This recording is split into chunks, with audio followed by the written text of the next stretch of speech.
Anantnag Rajouri Lok Sabha seat के वजूद में आने से पीर पंजाल के पहाड़ी सिलसिले के दोनों तरफ आबाद लोग अब सियासी लिहाज से काफ़ी अहम हो गए हैं। नई हदबंदी से इलाके का नक्शा बदल गया है। आबादी का तनासुब ऐसा हो गया है कि सभी पार्टियां इन समाज की हिमायत करने के लिए कोई कसर नहीं छोड़ रही है। रवायती तौर पर इस सीट पर नेशनल कॉन्फ्रेंस का दबदबा रहा है। PDP से उसे चुनौती मिल रही है, लेकिन इस बार जो कि अपनी पार्टी और DPAP की शक्ल में एक नए चैलेंजेस का सामना है। इन दोनों पार्टियों की मौजूदगी से मुकाबले को काफी ज्यादा दिलचस्प होने की उम्मीद जताई जा रही है। के बाद अनंतनाग लोकसभा सीट अब अनंतनाग राजौरी लोकसभा सीट बन गई है। जम्मू कश्मीर का ये सबसे बड़ा लोकसभा हलका है, जिसमें अनंतनाग के 7, कुलगाम के 3, राजौरी के 4, पुंछ के 3 और शोपियां का जैनपुरा विधानसभा हलका शामिल है। 2019 में ये लोकसभा हलका साउथ कश्मीर के चारों जिलों अनंतनाग, कुलगाम, शोपियां और पुलवामा पर मुश्तमिल था। परिसीमन के बाद शोपियां और पुलवामा की 3 विधानसभा सीट को अनंतनाग लोकसभा से निकालकर श्रीनगर लोकसभा हलके में मिला दिया गया है। अनंतनाग लोकसभा हलके में 18,30,294 वोटर्स हैं।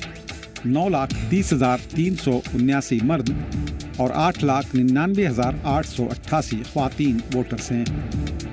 परिसीमन के बाद इस सीट की डेमोग्राफी पूरी तरह बदल चुकी है।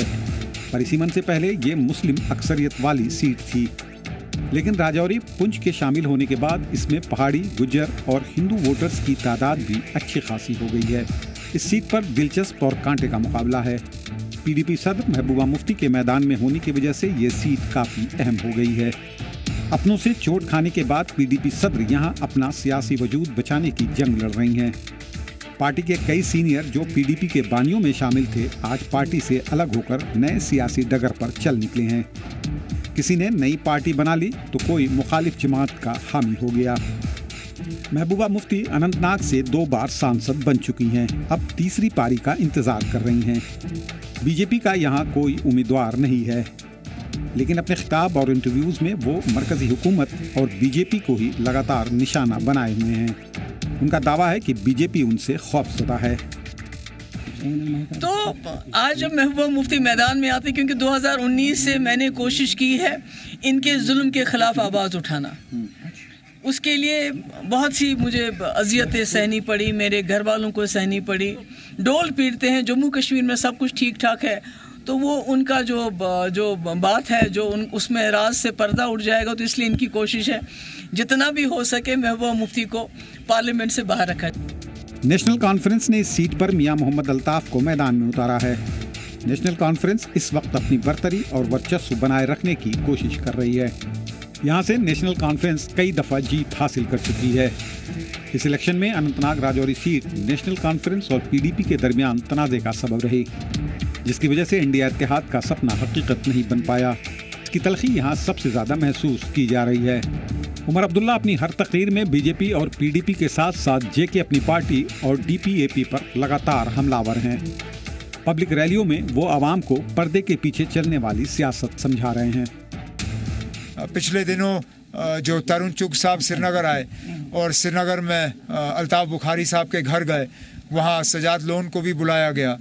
उससे सीधा पता चल जाता है कि BJP के अपने उम्मीदवार ना सही, लेकिन कमल के फूल के तरफ से अपनी पार्टी और पीपल्स कॉन्फ्रेंस के उम्मीदवार होंगे। तो छोड़िए ये बड़ी बड़ी बातें, पहले तो जो आपने अपने दौरे हुकूमत में किया, जरा माफ़ी मांगने की हिम्मत करिए, उसके बाद हम आपकी बाकी बातें सुनेंगे। कभी PDP के साथ रहे अल्ताफ बुखारी आज महबूबा और उमर अब्दुल्ला दोनों के सबसे बड़े सियासी दुश्मन हैं। अल्ताफ बुखारी नेशनल कॉन्फ्रेंस और PDP से आज़ादी का नारा देकर जम्मू कश्मीर अपनी पार्टी का सियासी बेस मजबूत करने में जुटे हुए हैं। अपनी पार्टी की पूरी चुनावी मुहिम इसी के इर्द गिर्द घूम रही है। अल्ताफ बुखारी का कहना है कि जम्मू कश्मीर की मौजूदा सूरत हाल के लिए परिवारवाद की राजनीति जिम्मेदार है। ये खाली सच की सियासत का जलवा है, जिसमें आप देख रहे हैं लोग आ रहे हैं, और हम ब्लैकमेल ना लोगों को करना चाहते हैं और ना दिल्ली को करना चाहते हैं। लेकिन दिल्ली को हम ज़रूर ये कहना चाहते हैं कि ये जो अमन है, इस अमन का फ़ायदा उठाओ और उन रिवायती सियासतदानों ने जो हमें जख्म दिए हैं या जो उन्होंने लूट यहाँ की है, हमारे लोगों को उससे नजात दिलाओ।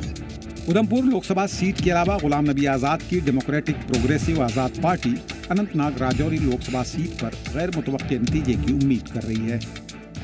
इस चुनाव में गुलाम नबी आज़ाद इलाकाई जमातों के दूसरे धड़े की नुमाइंदगी कर रहे हैं। चुनाव से पहले एक नए सियासी महाज बनने की उम्मीद की जा रही थी, जिसमें डीपीएपी को भी जगह मिलने की उम्मीद थी, लेकिन बात बनी नहीं। आज़ाद का कहना है कि पार्टी पर इसका कोई असर नहीं पड़ेगा। अपनी पार्टी की तरह डीपीएपी भी गुजर बकरवाल वोटर्स की हिमायत मिलने की उम्मीद कर रही है। नई लोकसभा में 2 से 2.5 लाख के बीच गुजर बकरवाल भी हैं। एनसी और पीडीपी परिसीमन से ज्यादा खुश नहीं हैं, लेकिन डीपीएपी सदर इसे एक मौके के तौर पर देख रहे हैं। उनका मानना है कि इस इक़दाम से साउथ कश्मीर और पीर पंजाल को करीब आने का मौका मिला है। ये पीर पंजाल के लोग मिले हैं ज्योग्राफी तौर पर साउथ कश्मीर से। अगर यहाँ जोर से सीटी मारें तो साउथ कश्मीर वाले सुनेंगे, और साउथ कश्मीर वाले ज़रा ज़ोर से अजान पढ़ें तो यहाँ पुंछ वाले सुनेंगे। हमारी पार्टी को किसी से फर्क नहीं पड़ता, जो हमारे साथ है वो हमारे साथ। परिसीमन के बाद वजूद में आई अनंतनाग राजौरी लोकसभा सीट का इक्वेशन काफ़ी दिलचस्प हो गया है। बीजेपी के मैदान में न होने से जेके अपनी पार्टी और डीपीएपी बीजेपी कारकुनों, हामियों और एनसीपीडीपी से नाराज वोटर्स को अपनी तरफ खींचने की जी तोड़ कोशिश कर रहे हैं। इन वोटर्स की तादाद 3 से 3.5 लाख के आसपास है। देखना है कि 4 जून को किसकी किस्मत जागती है। बता दें कि अनंतनाग राजौरी लोकसभा सीट पर पहले 7 मई को चुनाव होने थे, लेकिन खराब मौसम के सबब चुनाव प्रचार में उम्मीदवारों को हुई दिक्कतों को देखते हुए इलेक्शन कमीशन ने इंतखाब की तारीख आगे बढ़ा दी है। अब इस सीट पर 25 मई को वोट डाले जाएंगे।